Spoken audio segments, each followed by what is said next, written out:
All right, so today is another episode of our blog, and we actually have a name now called Soul Traveler Blog, which kind of intertwines our two websites. Kim has Soul Sandwich as her coaching blog that she's running, and I have the midlifecrisistraveler.com, which is my website. And so we're kind of combining things and going to try to go through different life experiences to kind of give you our thoughts on them. And we want to hear what you have to say as well. So please feel free to write comments, send in questions. We'll answer everything that you have and give our side of the story and what we think is important and what we think is, the right thing to do in life. So we're going to talk today about anger. And this is something that I think in the last good 10 to 15 years or so has gotten worse with people. We see people getting angry and angrier, whether it be road rage or it's, people getting angry about, politics or work situations or whatever, and what we can do to try to reduce the amount of anger that's out there, whether it be in our own families, our friends, our community, whatever. So, Kim, why don't you go ahead if you have something you want to talk about first, and I'll chime in. Well, I just want to say one word. NFL player Joe McKnight. I am not a sports person, so I know this would probably speak to you, but I know that he had an incident where he was involved in road rage. There was shooting that happened, and I was looking up road rage in particular. One, because I really had to think about, am I an angry person? And the answer is no. I cry when I get angry. That's my go-to. Okay. Right? I just cry. That's your emotion. Yeah. Yeah. I mean, do I get pissed off? Sure. But I've gotten to a place where I really want to be different. And so I really work through my feelings. I usually have what they call the 3-day rule, which I suggest for people is that if it still matters to you in 3 days, 3 or 4 days, then you should probably address it with the person that you're angry with. If you're not, you'll find out real fast whether that anger was, just ego flaring up or whether there's a real problem between you and other people if you wait. But you have to have the ability to wait. And I've taught myself how to wait, not get overly anxious and just deal with it that way. But road rage, I wouldn't say I have road rage, but if I was going to say I get really angry, it's when I'm driving. Now, I don't run anybody down or anything, but I yell and swear a lot when I'm driving, which is really uncharacteristic. So you haven't run people off the road or hit somebody with a tire iron or anything like that. Oh, you're a rookie then. You're soft. You're a softie. Yelling at people like, why don't you use your turn signal? Right. Or like, what is wrong with you?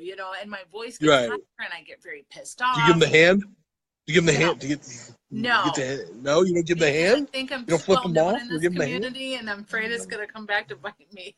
So I never flip anybody off, but I want to. I'll beat my horn if they beep at me. I'm like, you get very... I think it's because it's the same thing with online. You're behind the safety of your computer. So some people think that they can say whatever they want to. Well, I feel like I'm behind my windshield and I'm driving. Yeah. I don't know the person. Right. I'm making all sorts of assumptions of why they're driving slow. Maybe they're having a heart attack, Right. I have to remind myself. Nobody can be that stupid, right? Right, but they can. They can. In Pennsylvanians, you don't use your turn signals around here, so. Oh. Yeah. If you think that's bad, you should go to Florida sometime. It's 1,000 times worse there. It's not even close. It's I'm sure. It's Bradford, people. Yeah. Well, think about it this way. Think about people not using their turn signal, but they're all going 90 miles an hour. So it's like, it's really bad. Like I've seen people cross 4 lanes of traffic with no turn signal and cutting 3 or 4 people off, and it's insane there. So. Yeah, I've driven in Providence. It's terrible. It's worse than driving in Chicago. It's terrifying. Yeah. I literally last time I was in Providence and going over this huge bridge, and it was bumper to bumper at 65 miles an hour. But bumper to bumper, if anybody stopped short, you couldn't pass. I finally got over to an exit at a Dunkin' Donuts. I sat there in the parking lot and cried. Got myself together because I knew I'd have to go back. So scary. It was so scary. But I was thinking about Joe McKnight, shot and killed last year. And I was wondering what maybe some of your thoughts were about that whole scenario. Because did you know, and this is facts I looked up today, it was in 2006, there were 620 road rage deaths in the United States, right? That's 620 just from 2016.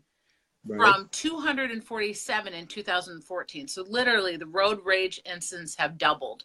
We're not just talking about people that get upset with each other, like me driving on the road. We're talking about people get out of cars, shoot each other, kill each other. I mean, that's a double. There's been a 500% increase of deaths in 10 years, and 33% of those were related to road rage behaviors. I thought that was shocking. Yeah. But back to Joe McKnight. Do you remember that whole thing?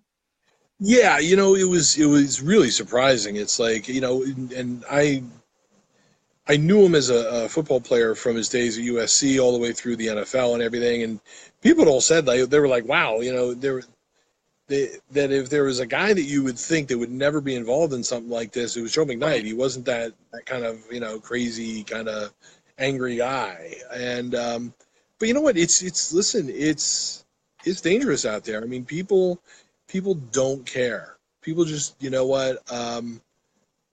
I have a right to be here and you don't. We've become more and more polarized in our everyday lives.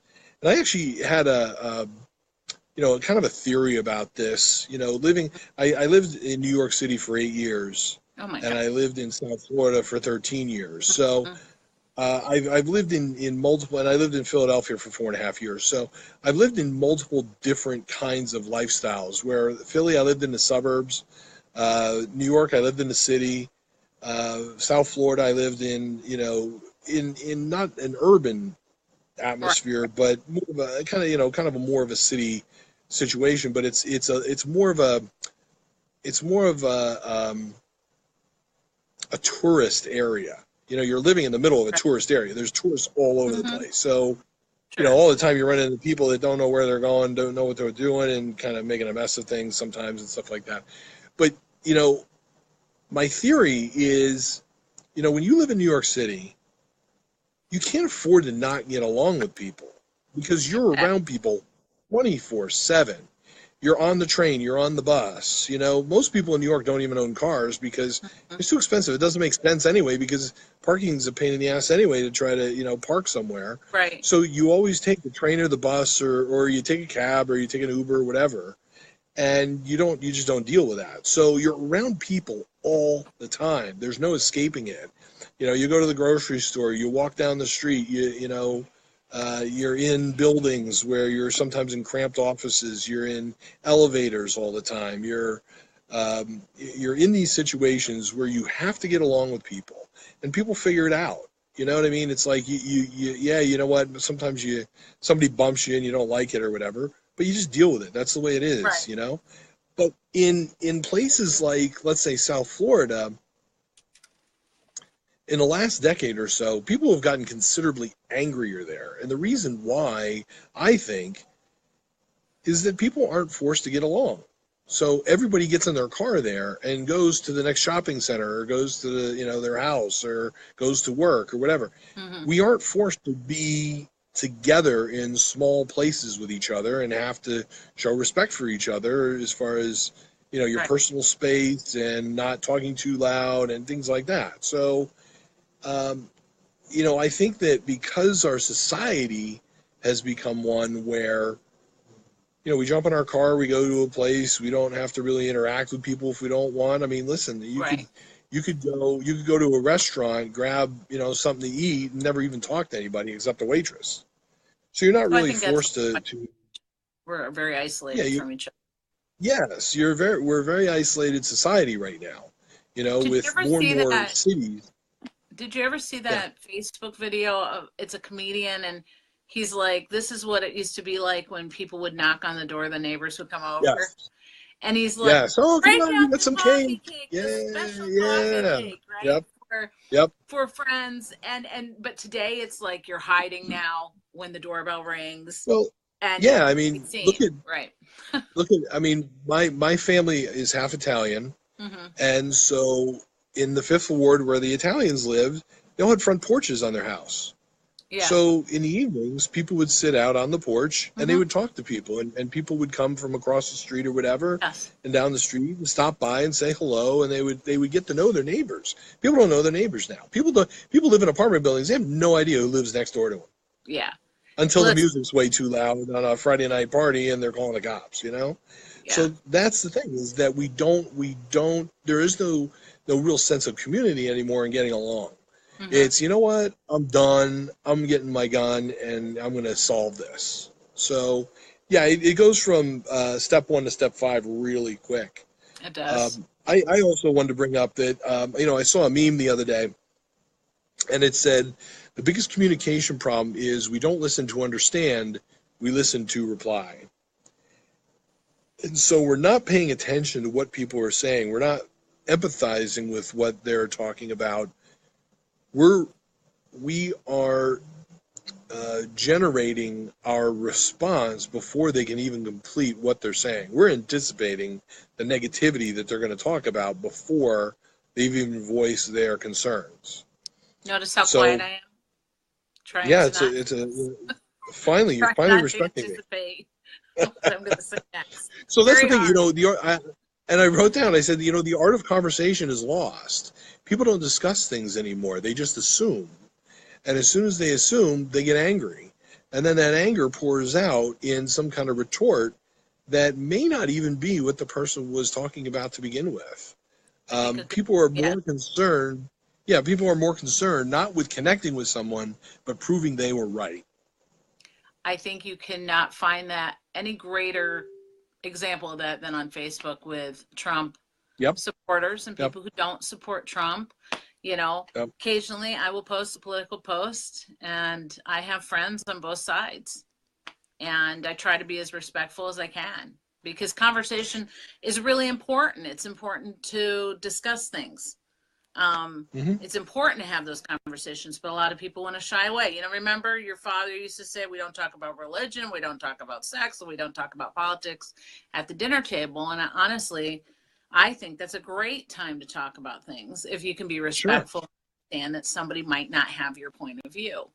But it's getting very hot out there on Facebook, to be honest. I mean, it's really hard to be brave enough to express yourself and say, either I support him or I don't support him. It takes an act of bravery. It's funny, I was on Twitter the other day. Sorry about that. But, I was on Twitter the other day, and there was a back and forth between a couple of us, and somebody chimed in and goes, oh my God, that might have been the most respectful conversation I think I've ever seen in social media before, of two people who totally were at opposite ends of the conversation. And so I think the other thing too is that, what really takes the anger to the next level is when people don't feel they're being heard, they get more and more frustrated. So when they're trying to talk about their feelings about something, and that person is just saying, you don't know what you're talking about or whatever, and then it just blows up from there. Oh, absolutely. Absolutely. I think we're very reactive. Like, we've become this very, do I blame Facebook for this, right? Here I am using Facebook tool to criticize Facebook. So are we reactive because of Facebook? Or were we getting to the point where we were reactive and the people at Facebook said, hey, we're going to create this platform for reactivity? I mean, if you think about it, the tone has changed. People have changed. Memes are all black and white. If you don't believe this, you believe this. Or if you love Jesus, you need to type amen. I do love Jesus. I don't want to type amen. Do you know what I mean? I think it forces you into boxes, right? Right. It's almost I think the bigger memes, personally, right, sure, instead of responding to them. The other thing I think what's also happening is people feel more and more powerless as to what's going on in the world. Yes. So whether it be politics or economics or their personal job or whatever, they're feeling fewer and fewer choices for them to try to get ahead. You know what's sad about that? That is so that? true what you're saying. What's sad is we're not even in a war like World War I or World War II where you really feel powerless, right? We feel powerless over things that people behind us were like, that's life, kid. You know, life's not fair. Okay, like we want to even the score. I don't know if it's Generation X. I don't know if it's post-baby boomer stuff. I don't know if it's millennials. You know, people attack millennials all the time, but there's a lot of good kids out there. But what is it about this period of time? You know, we're a prosperous nation for the most part. Of course, we have horrible rates of poverty. It's like everything is upside down without some major catastrophe.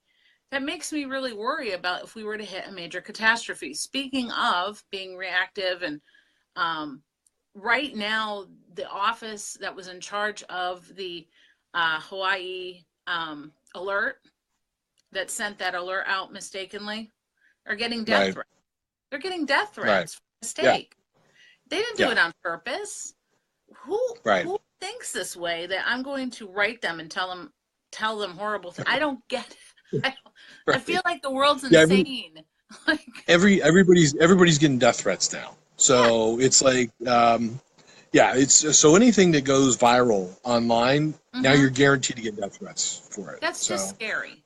That's scary. But I think, again, going back to the powerlessness, people, especially I think economically and politically, those are the two main things where people are feeling more and more strained. And we're going to do another video that's really going to address the politics. So I don't want to get too deep into that right now. But I think economically right now, people are really stressed. And that's bringing out a lot of anger right now because people feel that, let's say if they have aging parents and those parents are seeing increased medical costs, even if they have Medicare, they're still going to pay a lot out of pocket in retirement for medical care. And then they have kids that are, either young kids or maybe, getting close to college age. And they're like, you know what? College is, the cost of college is skyrocketing out of control. I can't get a raise right now. I can't get a better job. The economy's not quite strong enough yet where I can just hop and get a new job and it's going to definitely pay me more. I don't have that security. So that's putting a lot of people on edge. I mean, they just feel like, and companies, let me also address one other thing too, is that, I think a lot of companies put a lot of stress on people with their work. So, for example, customer service issues. So this is what happens in a lot of cases. And I have a friend of mine who has a restaurant. He was just posting some things about, people came in, they wanted to, for Sunday brunch, they wanted to reserve for like 20 people at noon. Well, meanwhile, brunch starts at like 10:30. You can't keep a section of 20 open for an hour and a half, hoping these people show up. And what if only 10 of them show up? Now you lost 10 people for the last hour and a half. I mean, you just can't do that. And people are like, and he was conversing with the person. He's like, look, I can't, do that big of a reservation at noon. If you can do it earlier, I can, maybe reserve it for a little bit. And they were just like, no, I'm just gonna leave you guys a bad review on Yelp. It's God. Like, well, those can destroy businesses. What do you expect me to do? And I saw it all the time, when I worked at a bank. That people would walk in, and because of the way the company had handled complaints in the past, the client had all the leverage, and the employees are handcuffed as to what they can say and what they can do. So people come in and they realize that, you know what? I'm the customer. I'm always right. And this company's going to cave in whenever I come in demanding something. And then they're rude to the employees, and the employees end up bearing the brunt of this. And again, it happens all the time. And when the person feels powerless, this also escalates the anger in their lives. So you have people that are, powerless economically because they see things like medical costs and education costs skyrocketing, and they don't have any control over that. They're not getting raises. They go to work every day. They work hard, and their company throws them under the bus every day when they deal with these clients, these angry clients. And the way the company handles these things, it reinforces the negative behavior with these customers, and therefore people go to work and they're just like, what am I doing here? So they go to work, they have these stresses, they come home and they have these personal stresses economically. So there's 24/7 anger, there's 24/7 drama, and people are overloaded with it. And people don't know how to handle it. I said constant stress. People don't know how to handle their disappointments. You know, I think, okay, I'm going to throw out a movie to you, an angry movie. You tell me, okay, it's got Edward Norton in it and Brad Pitt. Angry movie, what is it? Is it American History X? No. That was a good guess. Fight Club. Oh, best yeah. Movie of all time. Some of the greatest philosophy. Not even close. We're not even close. We're gonna have to have a video about best movies because I'm gonna totally school you on that. One of the best anger movies. All right, one of the best movies. So I got a quote out there. I'm gonna read it to you because I thought, oh, it's perfect. We've all been raised on television to believe that one day we will all be millionaires and movie gods and rock stars, but we won't. And we're slowly learning that fact, and we are very, very pissed off. Right. And I thought, that was great, right? We're very pissed off about how life went. You have this idea at 20, where you're going to be. You have this idea at 30. You have this idea at 40 and 50, where you're going to be at this point, and it's not happening. Financially, it might not be happening. Love life, it might not be happening. How your kids turned out might not be happening. I always said that there was checks and balances. So if you had a great love life, maybe your kids were just really naughty. If you had wonderful children, your husband was a sloth. You know, like nothing is perfect. I just don't think that anybody's life is perfect, but we vacillate between this anger and then this perfection, right, of what we think we want to present to the world. And we know deep down it's not how we planned it. And I think it's really about letting go of your plans. I think some people are just hardwired to be angry too. I mean, think about, what's his name? Joe McKnight. You're a football player. You're constantly pushed to use your angry energy, right? I don't know. Yeah, but you know what? He wasn't. Somebody down, but here's the thing. Joe McKnight wasn't a big guy. He wasn't like a 6'4", 300-pound guy. Right. You know, he was a smaller guy. But I mean, there's plenty. Believe me, there's plenty of situations where football players have gotten in trouble for beating up their girlfriends or threatening them with guns and all that stuff. Constantly, day in and day out. That needs to be bigger. Yeah, there's a whole scroll of that. That's going around. Right. But what you're saying about, families, and again, more stress of trying to, keep up with the Joneses and where people are, my child is, in this program and that sport and this and that, and we got to go to this now. And, it's a lot of, I'm trying to show the world that I'm a great mom or a great dad. Right. And that also adds up to stress. I mean, you're putting a measure on yourself that may be unattainable or it may not be sustainable over a long period of time. Maybe you can do it for a while, but after a while, it's not going to happen anymore. So, that's another thing. It's not sustainable for you. It's not sustainable for your kids. Like kids have so much on their plate. Like I remember my daughter was in dance and she was in cheer. That took up, she was in dance, cheer, and gymnastics. I should have said no.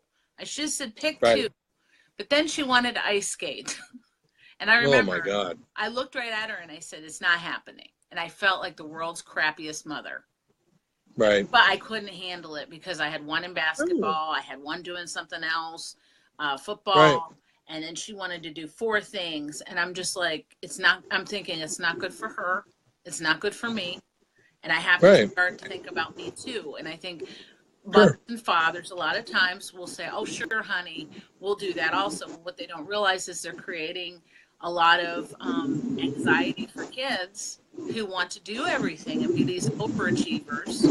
And somehow if you don't give into that, financially, by the way, it was outrageously expensive to be in ice skating. Like crazy expensive. Yeah. Like the skates were a couple $100, and there was the outfits. Yep. I couldn't Yep. do it. But Yep. do you know that I carried guilt over that for a long? I was angry at myself because I wasn't Right. super mom. I was working full time. There's only so much energy. Why do we do that to ourselves, Tim? Why? Well, again, I think that we look at everybody else and say, well, my friends are doing it. You know, the kids say my friends are doing it. Why can't I? Doing it. You know, and so we kind of get caught up in that, and it's like, oh, all right, fine. You know what? It gets you out of the house and out of my hair. You know what I mean? So sometimes we'll cave in on that. But you know what? I think that one way that a lot of parents can deal with that is, you know what? It's going to cost $250 for the ice skates, and it costs this much to go every couple of days or whatever if you want to go. So if you raise the money, you can do it. Yeah, but then there's also all of the games and all of the events that you have to go to as a parent. Sure. Which means hotel stays and travel. Oh, no. Hotel stays. Were they in the ice capade? They skate, they dance, they do gymnastics in different areas of the state. You're talking about state championships and all sorts of. Believe me, I lived it. Your kids were good at that then. Yes, they were, and I'm glad they were. I'm just talking about like Little League down the street. Yeah, you got practice tonight? All right, I'll top you off. You know. Yeah, no. Then they want you to come to rehearsal. Like, forget it. Yeah, no. But no. They do. And no, my parents went to the games. Like that was it. There was no, we're not going to see you practice. No. There was none of that. Well, I don't know any. Well, I know some people. Like my lots of people watch their kids practice. Well, my brother-in-law took my nephew to flag football practice when I was there in September. So we did go to that, but that was like an hour. It wasn't that long.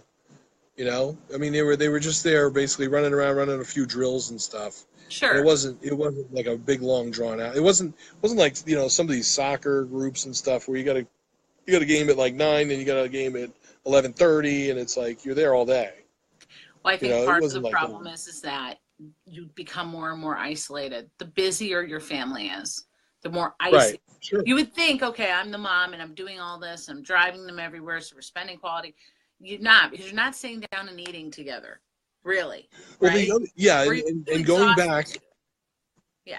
Going back to what we were saying before, like when I said about the people on the street sitting on the front porch in the evenings and talking to people and having those real quality conversations. Well, you know what? You go to, let's say, this practice or that practice or a soccer game. People are into the game. They're not really talking to each other all that much. Or if they are, they're gossiping about stuff, which is not healthy. And then, of course, so-and-so said something about so-and-so or so-and-so's kid or whatever. And now all of a sudden you got the Real Housewives at soccer practice or whatever. Now, and now people are angry about that. Yes, again, going back to the anger, right? So, you're getting whipsawed in all these different directions. And, a lot of times you're not having those deep conversations that people used to have years ago because the parents weren't taking the kids to 5 different activities a week and stuff. And they just didn't do that. You didn't have it back then. There's a stress relief in that. There's an anger relief in that when you're reconnected with the family at night, even if you're not able to connect all day long. Somebody said to me, if you could go back in time and fix one thing that you did with your family, what would it be? And I said, I would have demanded that we sat down and ate together. We did do that for a long time, but once they became teenagers, they were like, well, I already ate and I went over to I'm going over to so-and-so's house. And I think that if I could use my knowledge now and go back in time, I would have said, no, at 5:30, this is when, or 6 o'clock or 7, this is when we're eating and you're expected to be home. Right. So I think that I was just exhausted a lot of that time. And I just kind of gave in to, I'm not hungry, or I already ate, or, I remember getting angry and saying, that's it. The kitchen's closed. I'm not going to cook anymore if nobody's going to eat it.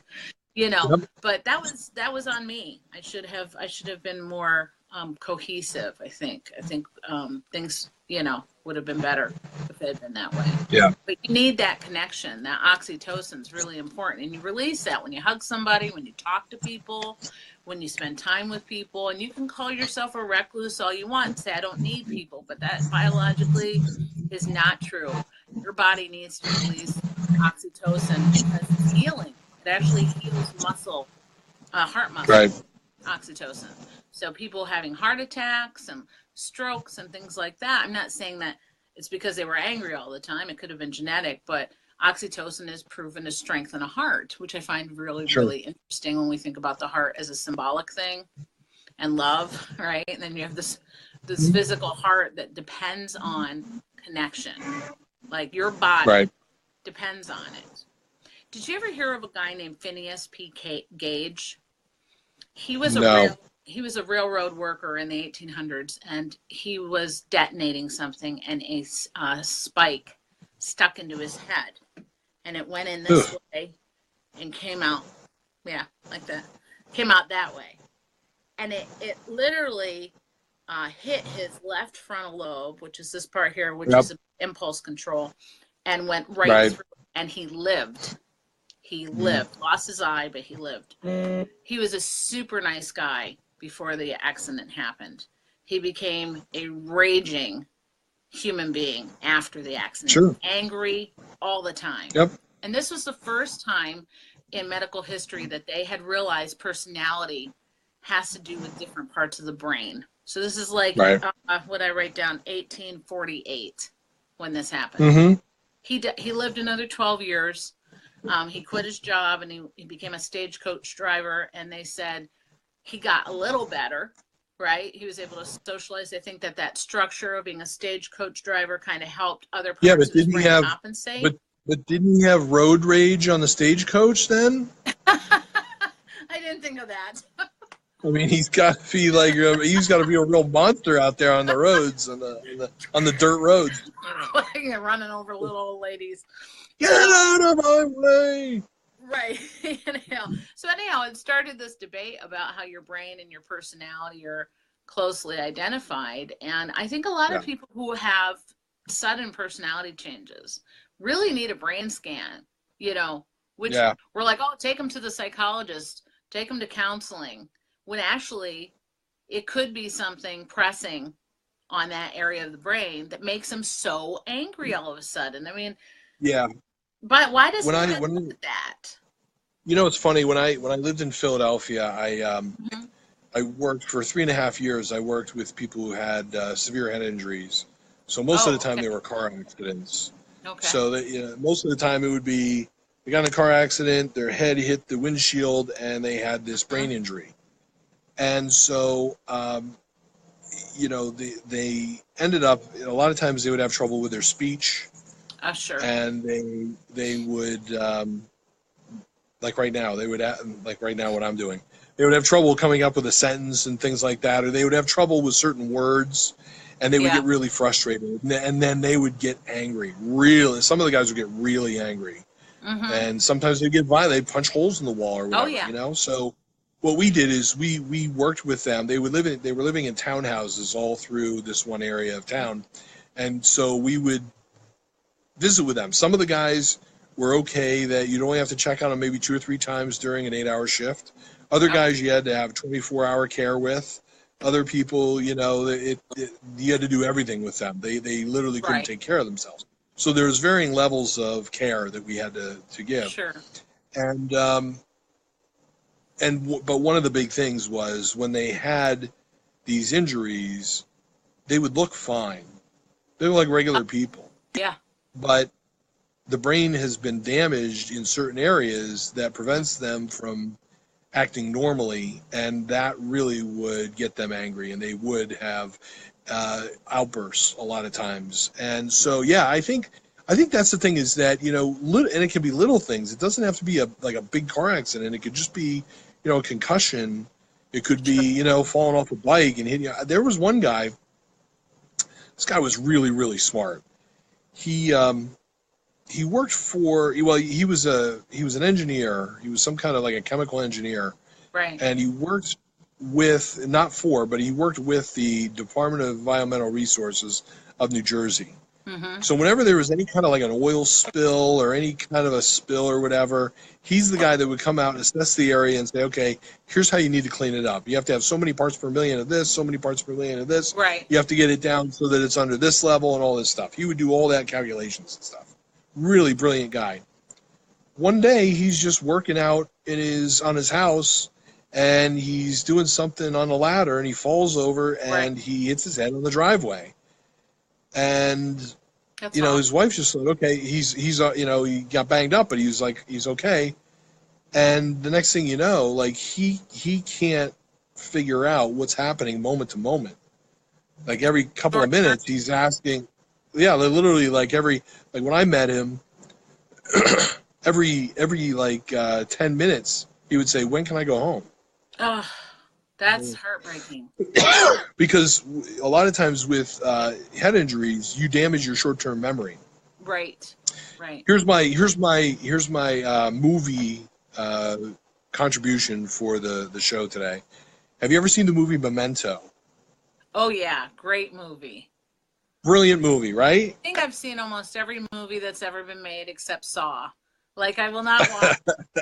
All right. So, okay. But the concept of that movie is that the concept of that movie is you're using your short-term memory to figure out what's going on in the movie. Right. So when you can't use that, and literally every 10 minutes you're sitting here frustrated why you can't seem to get an answer as to why you can't go home because you forget the answer every 5 or 10 minutes.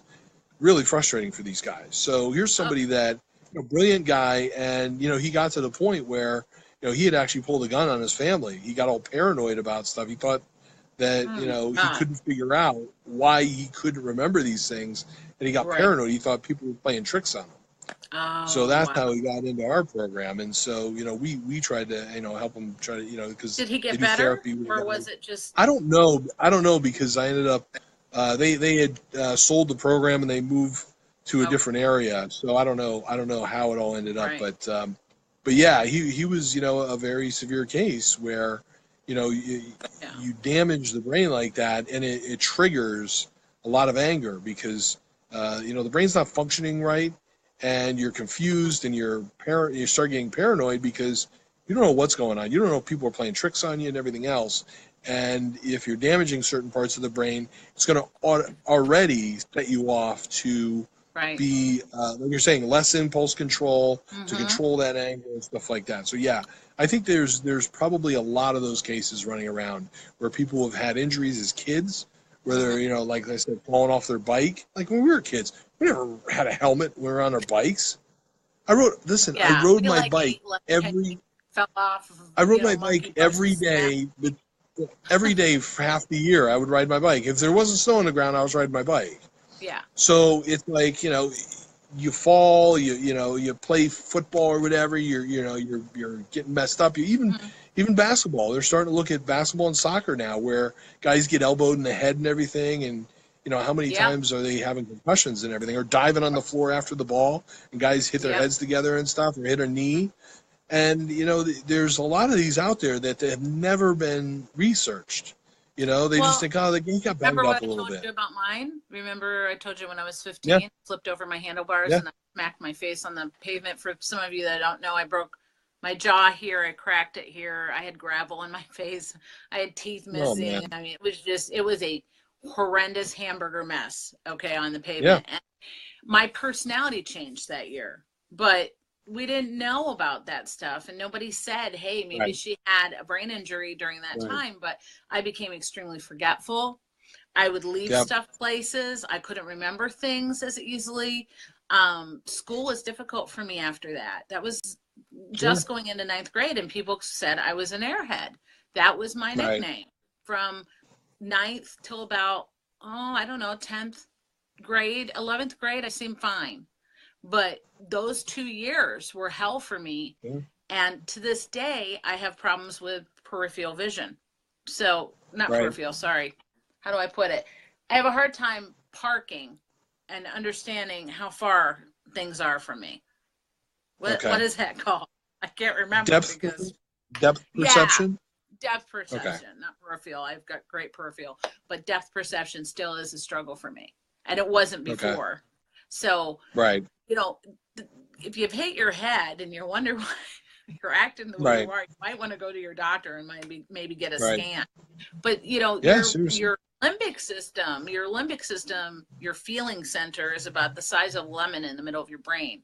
And there's a little area called the amygdala, and it literally makes a decision in a crisis of if it's going to send that information to the frontal cortex, which is basically your executive control up here.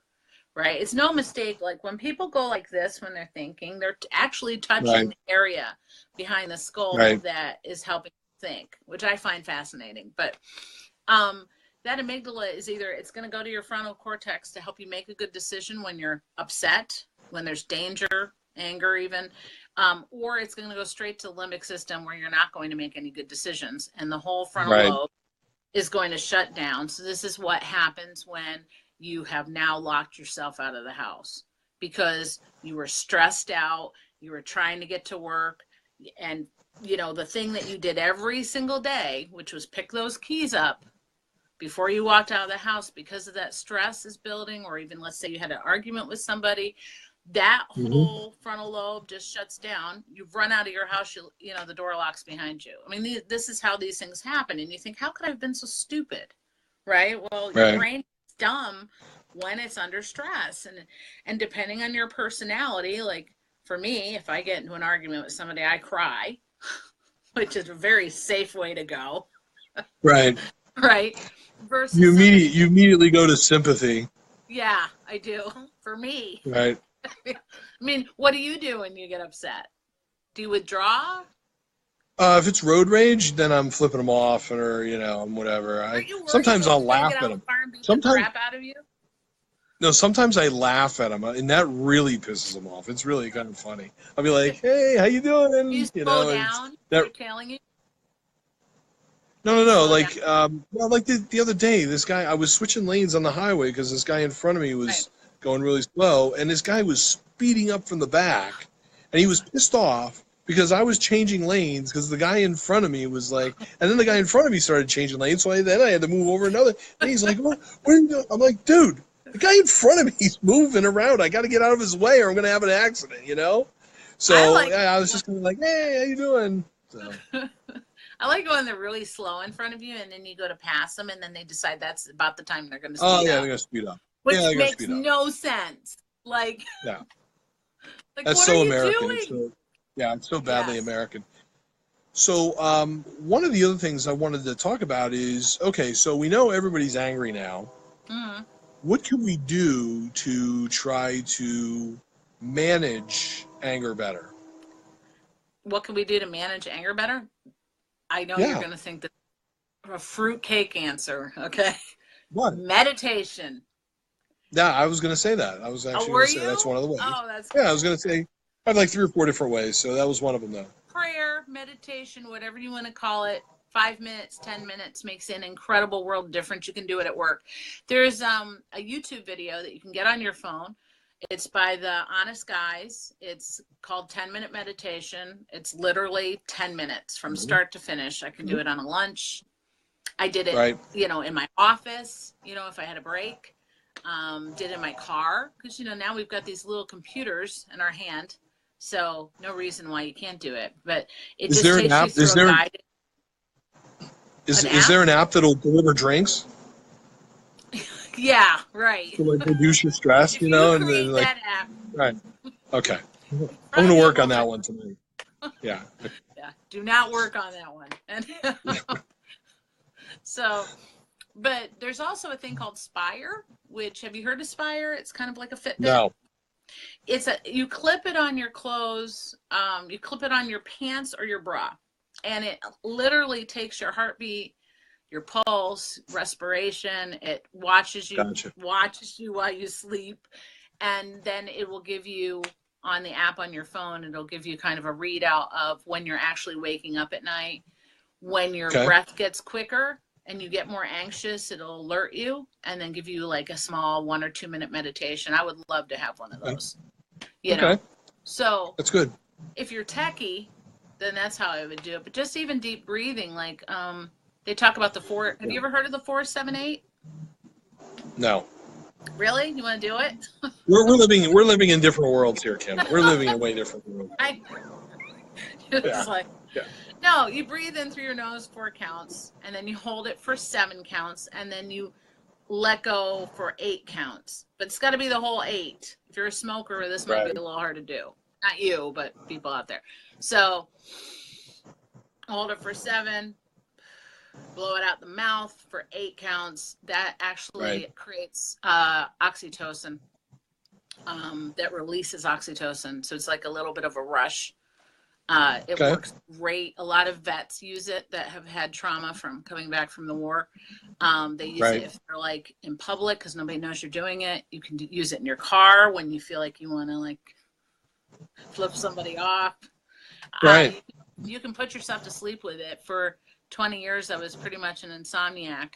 I've got my insomnia down to maybe 1 night a week instead of 7. Okay. So I use breathing while I'm laying there. I do it about, I swear, if I do maybe 4 rounds of that, I'm out. I haven't figured out how to stay asleep. We got a victory. Now I'm falling asleep. So. So I was going to say like the meditation / yoga is really good. Yeah, yoga is a great way to refocus. I do. I haven't done it in a while, but I do it every so often, just little parts of it. But I do a type of yoga called yin yoga, which is where you hold a position for anywhere from like 2 to 5 minutes. So you really have to stay steady and concentrate on your breathing for a longer period of time than some of the other types of yoga where you're doing, one move into another and then another position. It's not like that. You're really focusing on slowing yourself down. So that's a good way to explain it.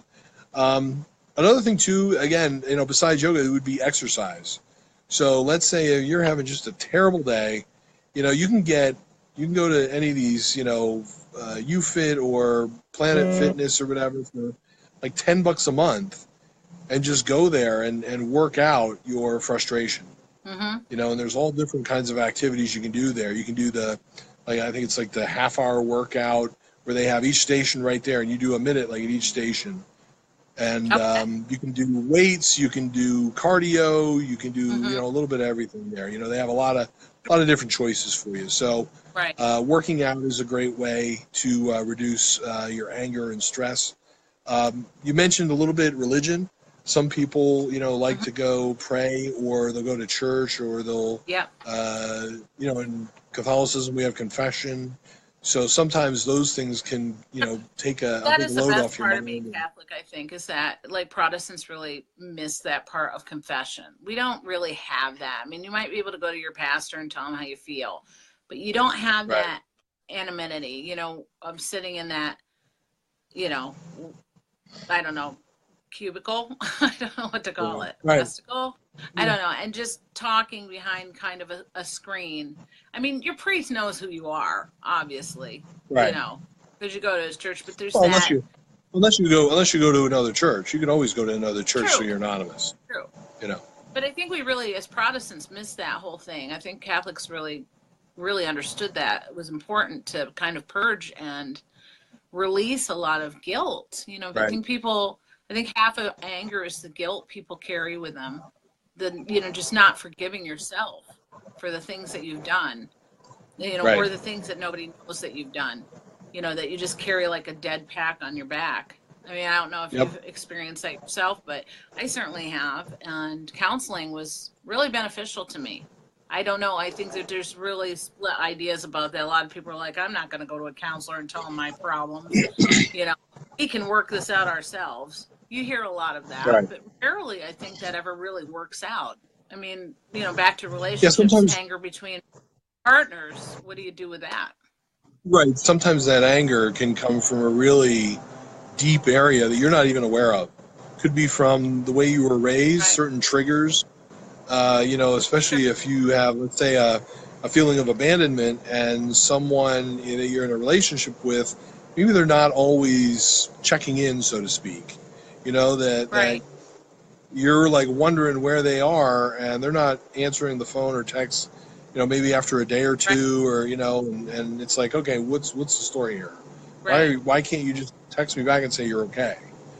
So sometimes those kinds of things can trigger that anger from your past experiences. Sometimes it's things you're conscious of, sometimes it's things you're not conscious of. Another thing too, what we're, part of half of our deal here is travel.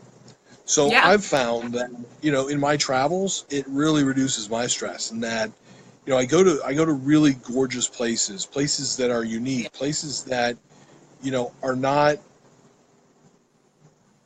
are just not like the run of the mill places in the United States, Mm-hmm. and so when you go to these places, and a lot of times it'll humble you Mm-hmm. with the beauty and the way things look, and the way, especially with, one of the great things about this country is that the National Park Service has done just an incredible job setting up the parks to give you the maximum effect. So when Yeah. you drive into a park, typically what will happen is, you'll say, oh, wow, that's really beautiful. I got to take a picture. And then all of a sudden you drive up another half a mile and you're like, oh, wow, this is a much better angle of this thing. I got to take another picture. And then you drive Right. another half mile and there's another angle and you're like, oh, this is even better. So they've worked things so that when you arrive, it's kind of like rolling out the red carpet to you. Right. Right. And if you go to I like the feel that ranger way about station and you Phineas ask, State Park here. I mean, I know, yeah, my life's kind of limited right now as far as travel and everything, although I'm hoping that will change soon. But our Allegheny State Park is, I think, one of the most yeah, beautiful national forests in the whole world. And the way they yeah, they have preserved it, even from when we were kids. The beaver dams are still there, and yeah, Science Lake. And they've kind of like the continuity, but they've kind of really kept that pristine. I think there was yep, I can't remember. It said something about you can't walk in the woods and be upset. Like, right, right? right, You'd have to be a very unique person to not be able to connect right, in, plug in. yep. So you're So suggesting to yeah, plug in, right? travel and going to places that are designed to reduce that stress. Um, Mm-hmm. it's a really good way to take your mind off the everyday stuff that's, Right. got you to the point where you're angry all the time. Right. Um, I don't know. I mean, there's probably other ways we're missing. I didn't really make a list. Kind of made it in my head, but if you guys have other ideas that we could put on our websites, let us know. We'll post it there. If you have stress reducers that you use that you'd like to share, definitely leave a comment. Let us know. Let us know Absolutely. what you do on a regular basis, or every once in a while. I mean, if it could be just a couple times a year. Maybe you do something to detox. Maybe you purposely take a trip outside the country to get away from America for a while. Maybe you need a time out from America. Something like that. Or maybe there's a certain place that you go, or a certain, some people do retreats. They'll do, and right now, one of the things that's really starting to catch fire is people are doing their electronic retreats so that they aren't using their phones, they're not accessing social Yeah. media for several days at a time. And it's a way to kind of reset their mind and lower that stress so that they're not feeding into some of that stress that they already have. So it's a good way to cleanse and find a new perspective. Those are great suggestions, Tim. This was a good conversation. And like you Yeah, said, if you absolutely. have any questions, you can write us on, you could write me on Soul Sandwich or on Tim's Midlife Crisis Traveler blog and Facebook page, or even our own personal pages. Just kind of connect with us and Yep. let us know what you think. All right. You got anything else? No, All right. and I'm not Sounds good. angry Thanks for about joining us. it. All right.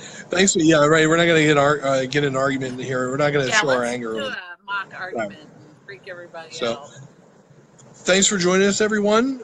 We look forward to talking to you soon. And again, send us ideas of things we can talk about with you. Thanks for coming. Thanks for tuning in. All right. Bye bye.